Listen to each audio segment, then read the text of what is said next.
Although geographically part of the British Isles, the Isle of Man is not part of the United Kingdom and has never been part of the European Union, leaving me at a total loss to explain the Manx passport. The island is a self-governing crown dependency with the Queen as head of state in her role as Lord of Man. The island's parliament claims to be the oldest continuously governing body in the world. The everyday work of the parliament and administration of the island is conducted from the building often known as the Wedding Cake in Douglas. Once a year, the parliament meets in the open air on Tynwald Hill, and any Manx citizen has the right to attend, to present a case, or to ask a question. The island's flag is the triskelion, or 3 legs of man, accompanied by the Latin motto Quocunque ieceris stabit, which can be loosely translated as, whichever way you throw me, I end up standing. The island issues its own money, but generally also accepts English, Scottish and Northern Irish banknotes, as well as euros. In its heyday, the Manx Steam Packet Company operated an extensive fleet of steamers linking the island with a wide variety of English, Scottish and Welsh ports. Today, it can only boast Ben Macree, a big squat car ferry which will win no prizes for beauty, and the Fastcraft Manannan, which supplements the service during the summer months with sailings to Belfast and Dublin.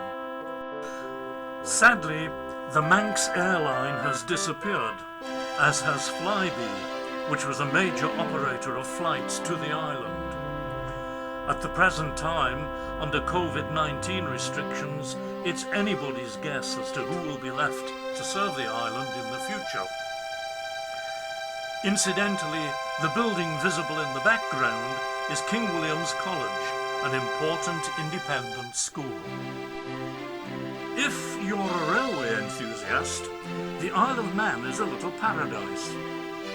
During the summer months, the Victorian Steam Railway links the capital Douglas with Port St Mary and Port Erin in the south of the island.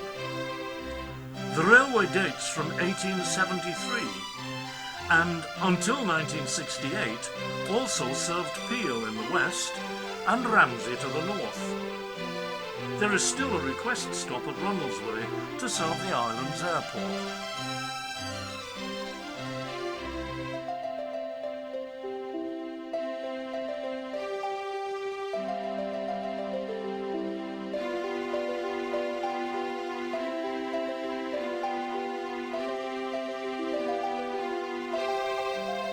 The Manx Electric Railway connects Onchan at the north end of Douglas Bay with the little port of Ramsey, calling at Laxey and following a spectacular clifftop route with views of the Cumbrian Mountains on a clear day. The Snaefell Mountain Railway is an electric adhesion line, the only one of its type in the British Isles, climbing to the highest point on the island at 2,036 feet above sea level. At Laxey, the electric railway and the mountain railway meet, but since they operate on different gauge tracks, they can only ever run side by side. The 1.6 miles around Douglas Bay, between the ferry terminal and the Manx Electric Railway station at Onchan, are served by a frequent horse-drawn tram. A delightful ride on a sunny day, but a dubious pleasure in inclement weather. The little GROUDLE Glen Railway, steam-operated and run entirely by volunteers, is less than a mile in length, but still well worth a visit.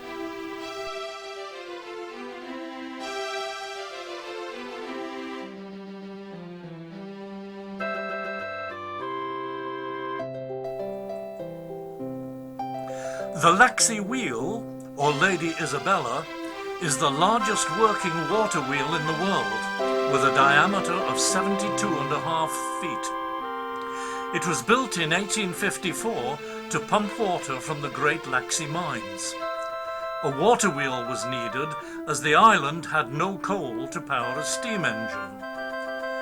Today it's a great visitor attraction, but you need a good head for heights to tackle that exposed spiral staircase. The island is 32 miles long, from Point of Ayr in the north to the Calf of Man in the south. Sailing down the coast, we pass Ramsey with its sadly derelict old pier, Mohold Head with its lighthouse, Laxey, the capital, Douglas,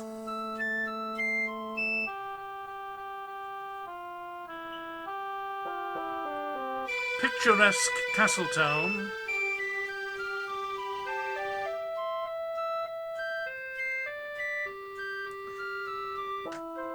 and Port St. Mary, served by its attractive little railway station outside the village.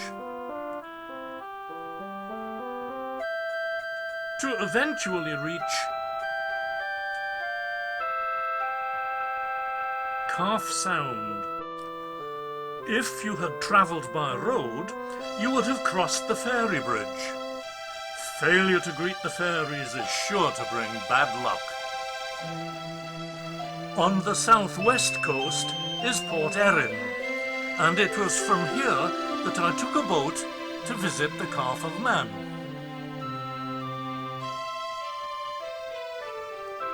As you can see, I wasn't the only old sea dog out for the day.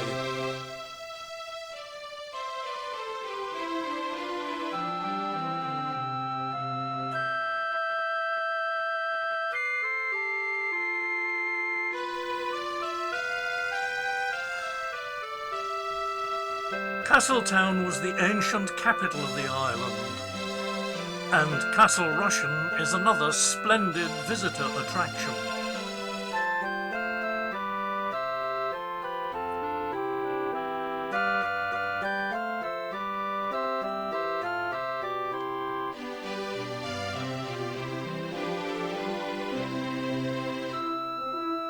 The old House of Keys was the location of Tynwald, the Manx Parliament, until it moved in 1874 to Douglas. The old Castletown brewery closed and is now a residential block. The island has pure beer laws similar to those of Bavaria. Nothing may go into beer brewed on the island but malt, hops, sugar and water. You can't get purer than that. Incidentally, I discovered the hard way that it's illegal to take your dog into a pub on the Isle of Man. Speaking of dogs, let me introduce a friend I made on the island. Yes, it's true, Manx cats have no tails. And so we come to the west coast port of Peel, with its magnificent castle and ruined cathedral overlooking the sea, offering a safe, sheltered haven for small vessels of all kinds. The long-disused Peel railway station is now the House of Manannan, a museum dedicated to the island's history. Douglas Bay can be a dangerous place in bad weather. Many sailors have lost their lives.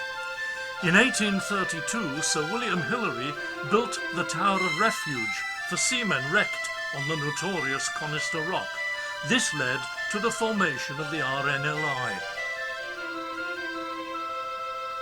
The Isle of Man, which has no national speed limit on its roads outside towns, is famous the world over for the Tourist Trophy, or TT, motorcycle races held annually.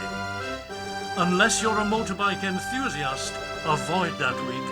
You won't even find a place to sleep on the beach.